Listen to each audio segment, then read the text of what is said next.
আমার অলরেডি একটা কাজ রিলিজ হয়েছে, সেটা হচ্ছে প্র্যাঙ্কিং এর বাইরে। সেটার নাম হচ্ছে তবুও প্রেম অমর। নাটকটি রিলিজ হয়েছে র্যাবিট এন্টারটেইনমেন্টে। যারা এখনো দেখেননি তারা নাটকটি দেখে নেবেন, আশা করি সবার খুব ভালো লাগবে। আর এটা আমার প্র্যাঙ্কিং এর বাইরে প্রথম কাজ ছিল। আর একটা মিউজিক ভিডিও রিলিজ হয়েছে মন মিলেছে মনের সাথে। আরো আপকামিং কিছু প্রজেক্ট আসতেছে, যেটা হচ্ছে সুরঞ্জলিতে মনের কিনারে লাল চুড়ি।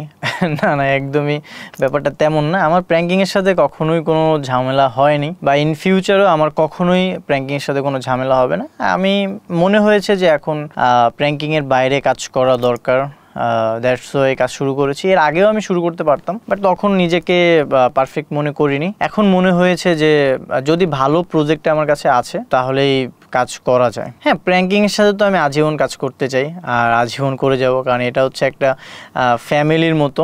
তো আমার যে বস আর্থিক সজীব, সে আমাকে এই ইন্ডাস্ট্রিতে এনেছে, তো তার হাত ধরেই যেহেতু এই পথ চলাটা, তো তার হাত ধরেই আমি আরো অনেক দূর পথ পাড়ি দিতে চাই। ইনশাল্লাহ প্র্যাঙ্কিং এর সাথে আমি সারা জীবন থাকবো।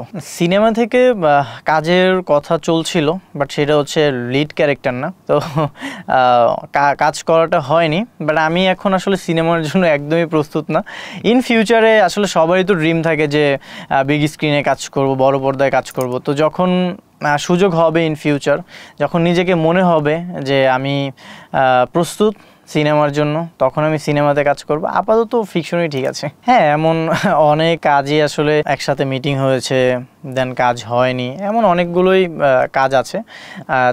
সেসব ডিরেক্টরের নাম আমি না বলি, বাট এমন হয়েছে আমার সাথেও। প্র্যাঙ্কিং তো আমার একটা ফ্যামিলির জায়গা, তো সেইখানের যে স্পেসটা সেটা তো আমি প্র্যাঙ্কিং এর বাইরে পাবো না। মানে প্র্যাঙ্কিং এর বাইরের ব্যাপারটা হচ্ছে যে একটু টাফ আমার জন্য। এখনই আসলে প্র্যাঙ্কিং এর বাইরে সবার সাথে তাল মিলিয়ে কাজ করাটা খুবই টাফ। তো এর মধ্যে আবার একটা ব্যাপার আছে যে সিন্ডিকেটের একটা ব্যাপার। অনেকেই হয়তো বা যারা জুটি হিসেবে কাজ করছে, বা অনেক হিরোইন আছে, যাই হোক এই ব্যাপারটা আমি না বলি। তবে আমি চেষ্টা করছি সবার সাথে কাজ করার, ভালো কাজ করার।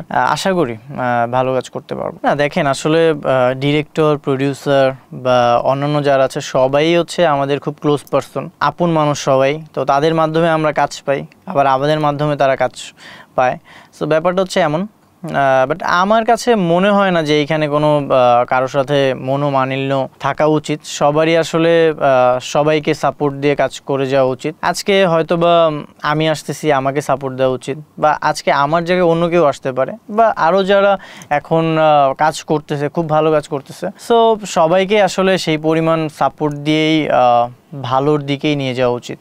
আর আরেকটা ব্যাপার যে অনেক জার্নালিস্ট থাকে যারা ইন্টারভিউ নিতে চায়, অনেক সময় দেখা যায় যে সিনিয়র আর্টিস্ট বা যে কেউ হতে পারে যে এড়িয়ে যাওয়ার ব্যাপারটা, আসলে এটা একদমই উচিত না। সবাইকেই সম্মান করা উচিত। তবে মানে কন্ট্রোভার্সিয়াল কিছু যদি জিজ্ঞাসা করে, সেটা তো ইগনোর করাই যায়, দ্যাট ইজ ট্রু। কিছু সাংবাদিক তো আছেই যারা হচ্ছে আপনার মানে এমন এমন কিছু কোশ্চেন করে যেটার মাধ্যমে দেখা যায় যে ভিউ আসবে বা হয়তো আর্নিং করতে পারবে, দ্যাটস ওয়াই কোশ্চেন করে। তবে আমার কাছে মনে হয় যে যেটা আসলে লজিক্যাল, যেটা রাইট, সেটাই করা উচিত।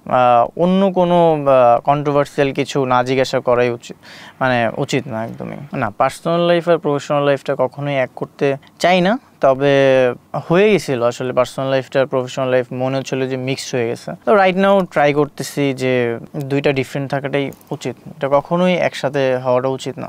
অডিয়েন্সদেরকে আসলে একটাই কথা, তোমরা সেই শুরু থেকে এখন পর্যন্ত আমাকে সাপোর্ট দিয়ে আসছো, অনেক ভালোবাসা দিয়েছো। তো এইভাবেই পাশে থাকো।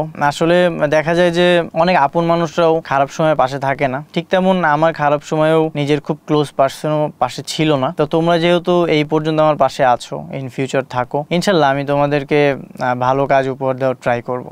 থ্যাংকস টু ইউ News+71 আমাকে এখানে ইনভাইট করার জন্য।